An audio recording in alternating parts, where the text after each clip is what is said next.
Hello everyone and welcome back to Metroid Prime 3 Corruption. There you see the seed in the background, and it is time again to go back to this lovely friendly place with the bad music. Moderate music. Anyway, so we're back again, part 10. Sheesh. Speeding straight through these. So I want to show this part off because, I don't know, I just love this game. And I really think this part's pretty good. Just because now we're going to go give some weapons to our ship. And these weapons may or may not come in handy at times. Because, you know, the ship now isn't like the world's best weapon or anything, but it's pretty good. Let's just die. Where's that other guy? I knew he'd be here. Okay. One should do that. Oh, come on. Wow. Even with the slow time, he still got me. Well, anyway. Just don't want to use up our hyper mode, so now, time to go to, remember that previous place? Over on that, whatever, crashed ship. Over here. Like, right about, yeah, over here. Anyway. Nice frozen skeletons. I wonder who could use ice like that, huh? Well, I think he's dead now. Anyway. I already got the missile expansion over there, so all I gotta do is go here. Come on, door, load. Those stupid night barb thingies got me. Anyway. So that door we didn't want to go through earlier obviously leads to a secret passage. Come on. Come on! It's the one thing I don't like about the game. The load times. Come on. Thank you. And here we have some nice fuel gel. So take these guys out first, just because you don't want them there when you're trying to get across. And you can freeze these awesomely. Just get past you. Yeah, okay. There you go. Freeze them and jump straight across, which is pretty awesome. Then you can get inside this giant golem guy, morph ball and everything, and just punch down a wall. There you go.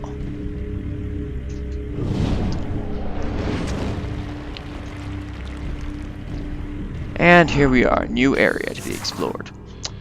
And if you want to look at these are walls that you cannot jump on yet because we do not have the screw attack, which I'm sure you shall meet up with later in that part after we go to Elysium. And now it is time to meet up with some more warp hounds. I believe we already scanned these guys though. Come on. Anyway, these guys are not very hard. I just don't want to lose that much energy. I mean, go into corruption mode because then I gotta wait for everything to get drained out and such. So where is it? Come on, man! These hounds sure warp around. It's like hellhounds or something. Come on, where is it? Where is it? Come on, there you are. There, gone. And now the area is available. Now you can lay a bomb down there and get access to a future area. Besides, how did we get thrown all the way over here? Okay, I don't want to question that too much. Anyway, so now though we can't get in because it just won't work. If you want to try it, it doesn't work. So you're gonna have to burn these ropes away. There are several ropes, and there are several ways to accomplish what I'm talking about. So first, that thing you can destroy with a missile, whatever it is or was or anything. Come on. Yes, okay. Then you can destroy this thing. There you go. Because what we're trying to do, obviously, is free that golem guy. Because he's a Mojinar class golem guy. And, yeah. But the reason I'm doing this now, even though he's still tied up, is so I can get to that panel back over there. I have to get rid of that panel. There you go. Wow, love that mid-air transformation. But still, does it... I believe that by playing the Metroid Prime 2 Echoes multiplayer, that your second jump is actually a flip jump, which I never knew that before. So anyway, just going the wrong direction. Just go over here, and what you want to do is just go back here, lay a bomb, leave. And there you go. That is all 4. It's just 4 things on and back, and there you go. But apparently Brio is like one of the only planets that has a ton of fuel gel. Apparently it's really rare. And that's why the Federation wants Brio. But Brio previously belonged to these guys. No, not these guys. The guys who built the golems. The guys, this is a Mojinar class golem, just so you know. But the guys who built these, the Lords of Science and all, Brionians, we already read the data about them, but yeah, them. So, sorry. Yeah, those guys apparently had done a bunch with this planet. Ugh. Samus, we have uncovered. It appears that once activated, the unique phazon inside your body overreacts after several seconds. We did not foresee this problem when we gave you the PED. Obviously. We put you in grave danger.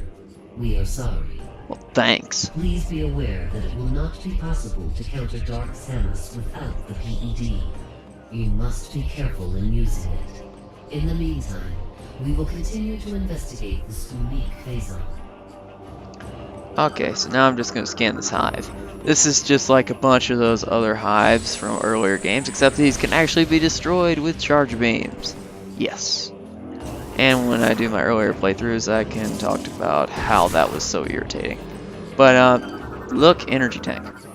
So you just come down here because you will want every energy tank you can possibly get. So don't miss this one like I did in my first playthrough. I had to like come back to it before I fought Helios.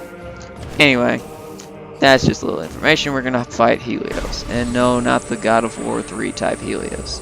The other type Helios. But, okay.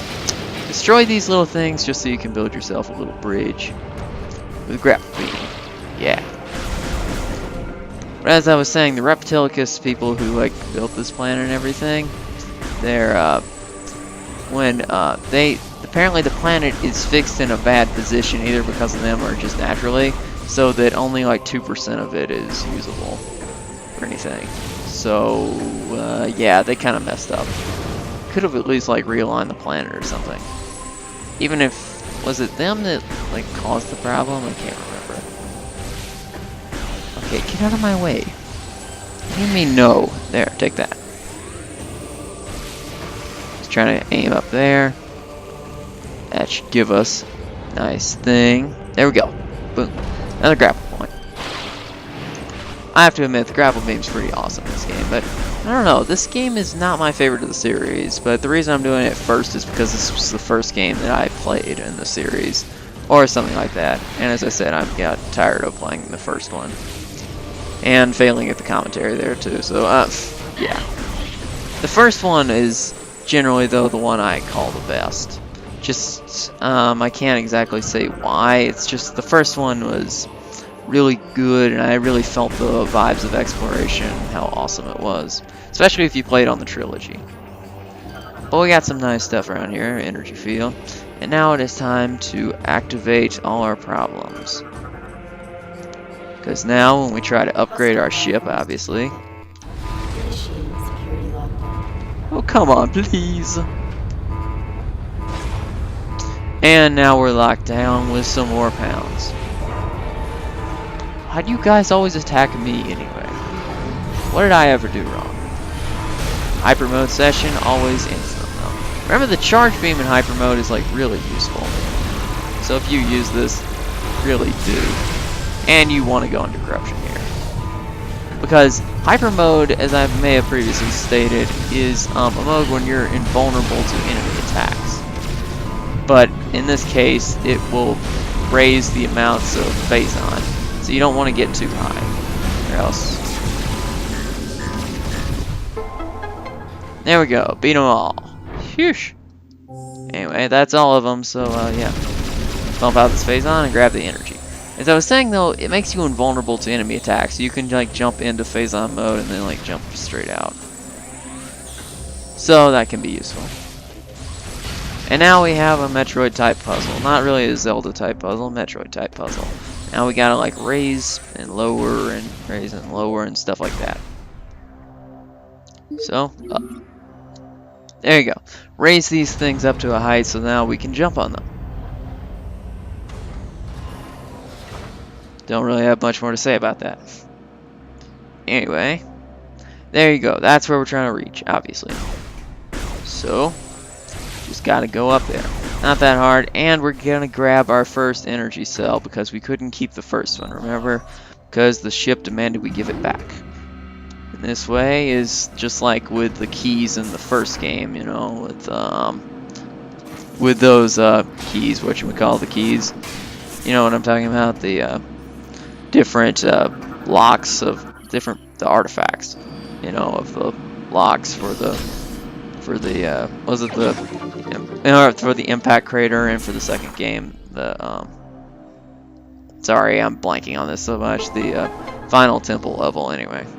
So to get this time the energy cells you need for the Valhalla, but you only need 5 of them, so you don't need all of them, which is pretty awesome, I can admit. Anyway, you do want to blast this nest before you encounter the wasps, just because they can be irritating. Not like Metroid Prime 1 irritating, but still irritating. Anyway. But overall, I think this is you know, it's a relatively easy shooter game in terms of like fighting stuff and how long you'll survive and that kind of thing. But, you know, I really find it a ton of fun, so I don't care if it's easy at all. I mean, this is just a great game, really, and I suggest for everyone to play it because right now it's cheap. Like, you can get the game manual, everything used, or almost new these days for, you know, like $10. So it's really worth playing, I'd say. Another game like that that's really worth playing, I have to say, is BioShock, the original, and the second one, obviously. But yeah, those 2 games and this series and probably some stuff with Dishonored, that's my shooter life really there. Just because those games are awesomely exploratory and just generally awesome. The art design's good, all that kind of stuff. So now you gotta lower this thing. And okay. So yeah, that's about it for here. And then call in our ship. Just as I said, Doctor and Doctor Who can't do, because it has to be a problem with losing his TARDIS every time. Of course, the TARDIS isn't really his, you know, just it's its own entity and decides where he travels in time and all, but I don't want to get too into that topic. But here we go, ship. Awesome, awesome travel method. But I kind of, you know, wish that the planets were a little bigger. Just that some of the planets I feel are a little small. Just like Brio, I mean, I kind of wish it was the size of Talon 4 or something. Just because I really loved exploring different areas of Talon 4 and just like the exploration kind of factors and stuff. Then I have to say, this game comes in my favorite list of the Metroid games. This one comes second in the Prime series. We're also going to go to the Thorny Jungle right now. But as I was saying, this one comes ranking second in my list of what's the most awesome in the Prime series, because first is the first Prime game because that game was great. Then there's this one because I just really like this one, and then there's the second one. The reason I don't really like the second one is probably because of the limited ammo. I mean, just I don't really like limited ammo. Probably most people can agree with me on that one, but it's just I just don't like it, and generally the second game isn't quite as good, but it's pretty good in general. I mean, it brings in the Ing and the Luminoth, and those are kind of cool and everything, but, you know, it's just I don't like it quite as much. But that's where we're going to wrap up part 10. So, yeah, I guess I'll see you guys next time. See ya.